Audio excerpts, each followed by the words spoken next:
ngi lay siyaar mon ami di la siyaar bu baax di siyaare Sénégal yëpp di ñaanal ñëpp jàmm di la bëggee di wax ne vraiment nattu bi dalul ci mbokk Aziz Kassé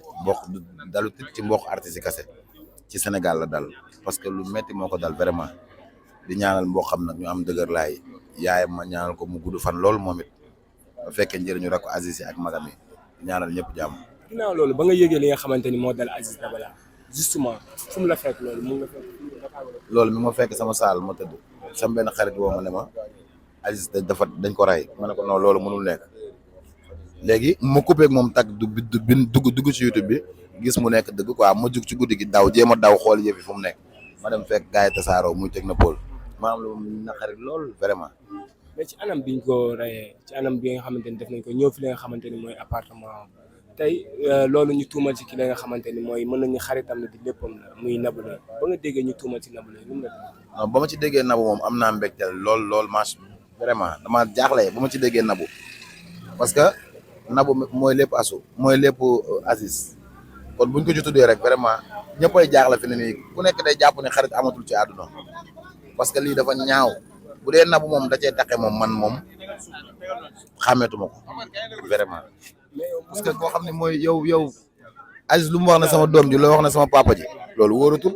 loolu kenn dootul nangoo doomoo kenn ku yabu daal jamono ji xam nga nooy def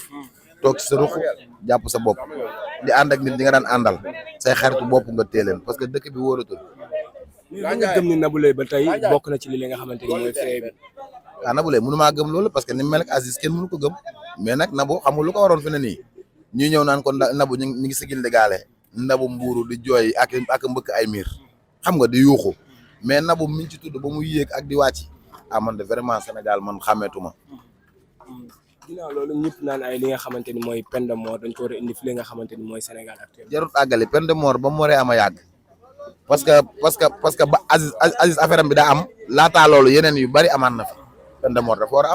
am man de vraiment buñ doon voté peine de mort man du wii laay def parce que metti na trop barki alxuraan metti na lool vraiment. ci biir loolu actuellement yéen ñi nga xamante ni yéen nekk ci milieu showbiz bi doo leen faral di jot ay menaces wala yenn yoo xamante ni day jóge ci ñeneen. non ñun géejawaay lañ dëkk juddoo marché bees nekk ay taalibe di xaritu ñëpp mais yooyu du cadre artiste ak géer rek du leneen xam nga affaire lan la sénégalais da ci am ñu bon da ci am ñoo xam ne bëgguñu doomu aadama bu avancé loolu mooy problème bi mais daal li may wax mooy peine de mort dañ ko war a signer mu am ci réew mi parce que metti na trop xam nga fii ku ànd ak sa sago lisig men doo jël paaka di jam nit xar sax boo ko yoree ba mu màgg bu deewee nga jooy massa maag nag ñu fekk di leen jamate nañ waxante dëgg sa téléphone bu réeree nga yuux. ginnaaw loolu tey nga ñëw fi li nga xamante ni mooy ci biir kër gi seet si ñi nga xamante ni ñooy famille bi tey ba nga ñëw yan kàddu nga xamante ni seen. waaw yaayam da dugg naa gis ko masawu ko ñaanal ko mais nag vraiment réseaux sociaux yi gars yi def nañ ci liggéey bu mucc ayib tamit ku ci mel ni Adamo ñoom ñëpp parce que bañ ci duggee ba tey maa ngi gis yëf yi mi ngi gën a avancé comprendre nga kon sant yàlla na jàmm yàgg. ñenn ñi di classe li nga xamante ni mooy réseaux sociaux yi ku nekk taal sa live di ci tuumal ñoo xamante ni bokkuñu ci fee bi. waaw xam nga loolu lépp dañ doon xëppatal nañu rek pour bëgg a xam moo tax xëy na ñu def loolu mais police mi ngi def liggéeyam te police kenn mënu koo nax ci àdduna police lu mu bëgg a xam dina ko xam xanaa lu mu bëggut a xam mais lu mu bëgg a xam dana ko xam. jërëjëf jaajëf kontaan naa merci beaucoup.